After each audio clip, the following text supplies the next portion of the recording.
بسم اللہ الرحمن الرحیم۔ پیارے بچوں السلام علیکم۔ پیارے بچوں آج ہم ایک نیا جملہ لکھنا سیکھیں گے، گاجر کا جوس پی۔ تو آئیے شروع کرتے ہیں۔ سب سے پہلے ہم لکھیں گے گاف الف گا۔ یہ دیکھیں، یہ ہے گاف الف گا۔ یہ گاف کے دو کش لگائے ہیں ہم نے، یہ بالکل ایسے پیرلل لگانے ہیں، یہ آپس میں ٹچ نہیں ہونے چاہیے۔ گاف الف گا۔ اب ہم لکھیں گے جیم رے جر، گاجر۔ گاف الف گا جیم رے جر گاجر۔ ایک مرتبہ اور دیکھیں، گاف الف گا، گاف الف گا جیم رے جر گاجر، کاف الف کا، گاجر کا۔ یہ گاف کے دو کش ہوتے ہیں اور کاف کا ایک کش ہوتا ہے، گاجر کا۔ دوبارہ دیکھیں، گاف الف گا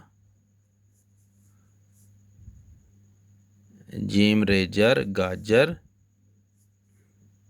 کاف الف کا، گاجر کا، جیم واو جو، جیم واو جو، سین جوس، گاجر کا جوس۔ ایک مرتبہ اور دیکھیں، گاف الف گا جیم رے جر گاجر، کاف الف کا، گاجر کا، جیم واو جو، سین جوس، پے چھوٹی ہے پی، گاجر کا جوس پی۔ لاسٹ پہ ہم ختمہ لگائیں گے، یعنی کہ فل سٹاپ لگائیں گے۔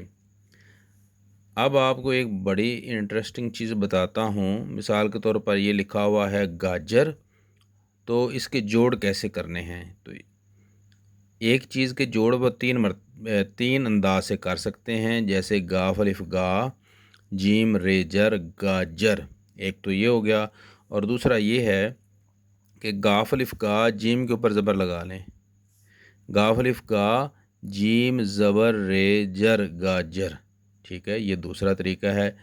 جیم کے بعد زبر پڑھی ہم نے، جیم زبر رے گاجر۔ اب تیسرا یہ ہے کہ ہم نا جو زبر ہے یہ لاسٹ پہ پڑھیں گے۔ یہ دیکھیں، گاف الف گا جیم رے زبر گاجر، پہلے ہم نے جیم کے بعد زبر پڑھی، جو تیسرا انداز ہے اس میں ہم نے رے کے بعد یہ زبر پڑھی، گاف الف گا جیم رے زبر گاجر۔ تو تینوں انداز ہی بالکل ٹھیک ہیں، آپ جیسے مرضی جوڑ کر لیں، جیسے آپ کو آسان لگے۔ اب یہ جوس ہے، اس کا ایک تو جو جوڑ بنے گا یہ جیم واو جو سین جوس، یہ بالکل سادہ جوڑ ہے، تاکہ جو چھوٹے بچے ہیں وہ زبر زیر کے چکر میں نہ پڑھیں، بلکہ سیدھا سیدھا وہ جیم واو جو سین جوس پڑھ لیں۔ اب دوسرا اور تیسرا انداز بھی آپ کو سمجھاتا ہوں۔ جیم کے اوپر لگا لیا ہم نے پیش، اب پڑھیں گے جیم پیش واو جو سین جوس، ٹھیک ہے، اور تیسرا انداز جیم واو پیش جو سین جوس، تو پے چھوٹی ہے پی۔ اب جب پیارے بچوں آپ یہ آپ لکھ لیں، پوری تحریر لکھ لیں، اس کے بعد آپ نے تلاش کرنا ہے کہ گاجر کہاں کہاں پہ لکھا ہوا ہے۔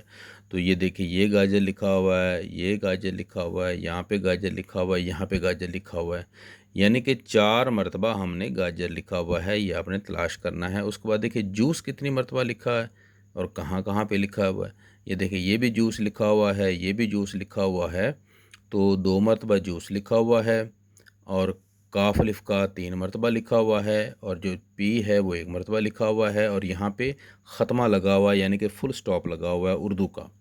تو یہ ساری چیزیں جب آپ بتائیں گے تب بھی پتہ چلے گا کہ آپ کو یہ جو جملہ ہے گاجر کا جوس پی، یہ لکھنا آ گیا ہے، اور آپ کو ایک ایک لفظ کی شناخت ہو گئی ہے۔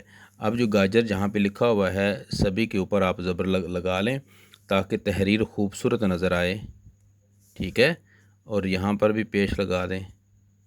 اب آپ کو بڑا خوبصورت لکھا ہوا نظر آ رہا ہوگا، یعنی کہ جب ہم اعراب لگا لیتے ہیں، جو زبر ہے، پیش ہے، یہ زبر اور پیش ہوتی ہے، یہ حروف کے اوپر لگتی ہے، جو زیر ہے وہ نیچے لگتی ہے۔ کہیں لکھتے ہوئے جب زیر آئی وہ بھی آپ کو سمجھائیں گے۔ تو امید ہے آج کا سبق آپ کو اچھا لگا ہوگا۔ مزید کسی اور اچھے سبق کے ساتھ آپ کی خدمت میں حاضر ہوں گے، تب تک کے لیے اللہ حافظ۔